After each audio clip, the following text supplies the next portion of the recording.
Good day, everyone. What are the different internet threats that can affect us when we go online? Let us discuss them one by one so we would know what we are up against with so we can avoid being a victim of such threats. First is the online safety and security. Now, because of the vast amount of information available on the internet, people who use it have become vulnerable to a variety of dangers that we should be aware of. As technology advances become more accessible to people, particularly the internet, we must always exercise caution when using it. Email spoofing, phishing, farming, spyware, computer worms, Trojan horses, and hackers are other internet dangers. Always keep in mind, don't be a victim. Be aware and be responsible when using the internet. Email spoofing is the forgery of an email header in order for the message to appear to have originated from someone or somewhere other than the true source. It poses little risk to the user, but it may clog your email, and deleting it takes time. It could contain viruses such as Trojan horses and malware. A spammer is someone who creates electronic spam. Spamming is expected to continue because it is a low cost form for advertising. Spammers are not punished by law in some countries, including the Philippines. So, why spoof an email? The spoofer is attempting to steal your passwords and login information. That is number one. Number two, the email spoofer is a spammer who is attempting to conceal his true identity while still spamming your inbox. The next threat is phishing. Phishing is a method of attempting to obtain personal information through the use of deceptive emails and websites. Typically done via email or other similar means, using a well-known entity such as Microsoft, Yahoo, or Google to entice you to visit their websites. Phishing tricks are into thinking they are visiting a legitimate website and then collects personal information from the user that they can use for malicious purposes. So be skeptical, please. So what is a phishing kit? Now, a phishing kit or kits may it's simple for cyber criminals to launch phishing campaigns, even if they have little technical knowledge.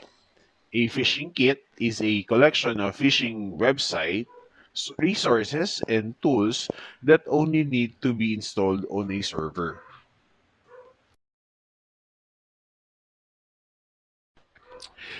Given is the anatomy of a phishing kit. This explains how phishing is done using a phishing kit. But we will not go deeper into this. So let's move on to our next topic. Next on our list is farming. In farming, users are redirected to bogus websites without their knowledge. It obtains usernames and passwords, as well as credit card and financial information, and then uses this information to steal money electronically. It is a major consideration in many online banking and e-commerce transactions. Antivirus and anti-spyware softwares are ineffective against this type of attack. The next is spyware. Spyware is a piece of software designed to collect data from a computer or other device and send it to a third party without the user's consent or knowledge. This frequently includes gathering sensitive information such as passwords, PINs, and credit card numbers, as well as monitoring keyword strokes, tracking browsing habits, and harvesting email addresses. A spyware program can monitor and collect data about a user's internet habits and practices. It can also have an impact on the user's computer system's performance and settings. Because of the widespread distribution of spyware on the internet, antivirus developers have included anti-spyware programs in their programs for a free. Now, there are different types of spyware. We have pornware, riskware, and adware. Now, pornware, which is a type of program that displays pornographic content on a device. It also includes programs that have been maliciously installed without the user's knowledge or consent. Riskware, on the other hand, is a name given to legitimate programs that can cause harm if malicious users exploit them.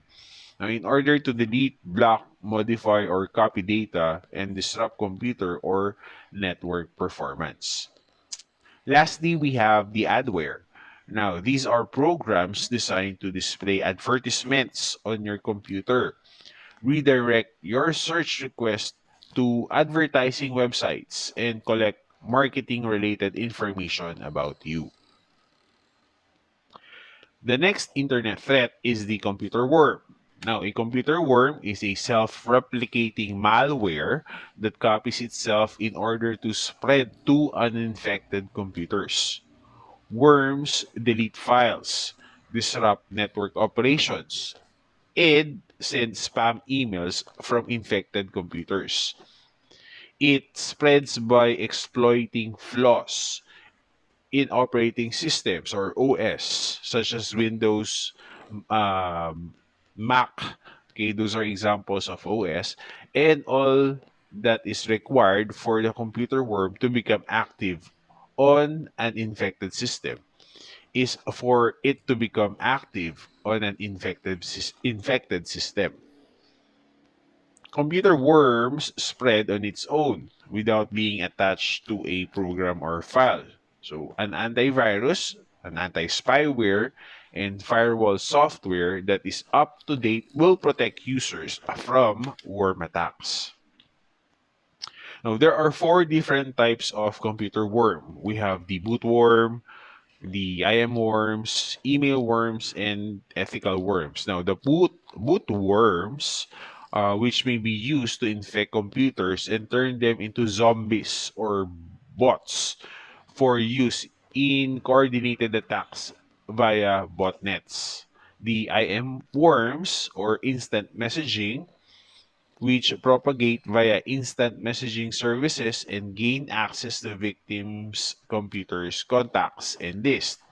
Now, email worms, which are typically distributed in the form of malicious executable files attached to what appear to be ordinary email messages. And the ethical worm, which is a computer worm that is designed to spread across networks in order to deliver patches from or for known security vulnerabilities. Next, we have the Trojan horses or Trojan horse. Now, a Trojan horse is a type of malware that frequently masquerades as legitimate software. Cyber thieves and hackers may use Trojans to gain access to user systems. It has the ability to erase data, gain access to the victim's computer, corrupt files, and be used for phishing. Now, Trojan horses can be detected and removed using antivirus and anti-spyware software. Now, there are different types of Trojans. This includes Trojan's Arc Bomb, Trojan Clicker, Trojan Notifier, Trojan Proxy, and Trojan PSY. Okay. Lastly is the most well-known threat, which is the computer virus. A computer virus is designed to spread from host to host and can replicate itself without programming, such as a file or document. Computer viruses cannot reproduce and spread. Now, viruses can be transmitted via email and text message attachments, internet file downloads, social media scam links, and even your mobile devices and smartphones can be infected with mobile viruses via shady app downloads. Now, viruses can disguise themselves as attachments to social shareable content like funny images, greeting cards, or audio and video files. The damage to your computer files or programs can be minor to severe. Now that we already know the different internet threats or different threats, the question now is how can we protect ourselves from being a victim of this? Taking the right security measures and being alert and aware when connected are key ways to prevent cyber intrusions and online crimes. Now, here are some of the things that we need to do to protect us from this intrusion. Okay, first is keep your firewall turned on. Okay, now a firewall protects your computer from hackers who may try to access it in order to crash it, delete data, or steal passwords or other sensitive information. For single computers, software firewalls are widely recommended. Some operating systems include the software and can also be purchased separately for individual computers. For multiple network computers, hardware routers typically provide firewall protection. Second is install or update your antivirus software. Now, antivirus software is intended to keep malicious software programs from infiltrating your computer. When it detects malicious codes, such as a virus or a worm, it works to disable or remove it. Now, viruses have the ability to infect computers without the user's knowledge. Now, so, most antivirus software can be configured to update automatically. Number three is install or update your anti-spyware technology. Now, spyware is exactly what it sounds like software that is secretly installed on your computer to allow others to spy on your computer activities. Some spyware collects information about you without your permission or display intrusive pop-up ads in your web browser. Now, some operating systems include free spyware protection, and low-cost software is easily accessible via the internet or at your local computer store.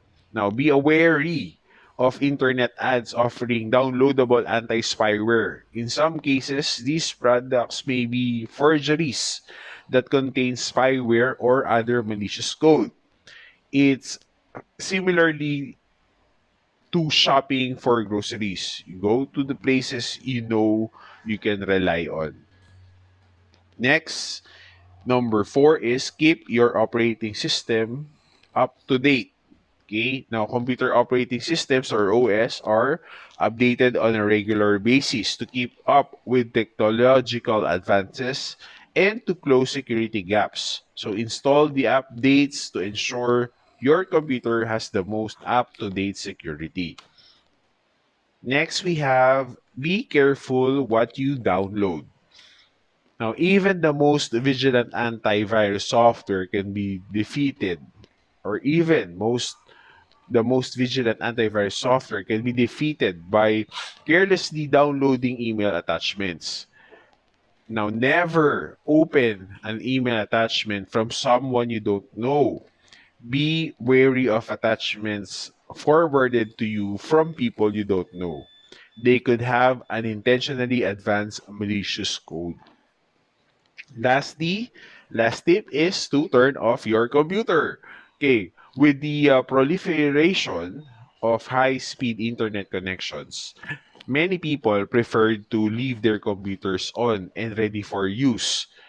The disadvantage of being always on is that it makes computers more vulnerable.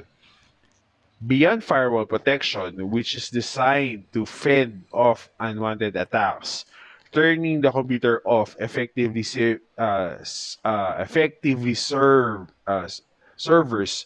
an attacker's connection, be it spyware or a botnet that employs your computer's resource to reach out to other unwitting users.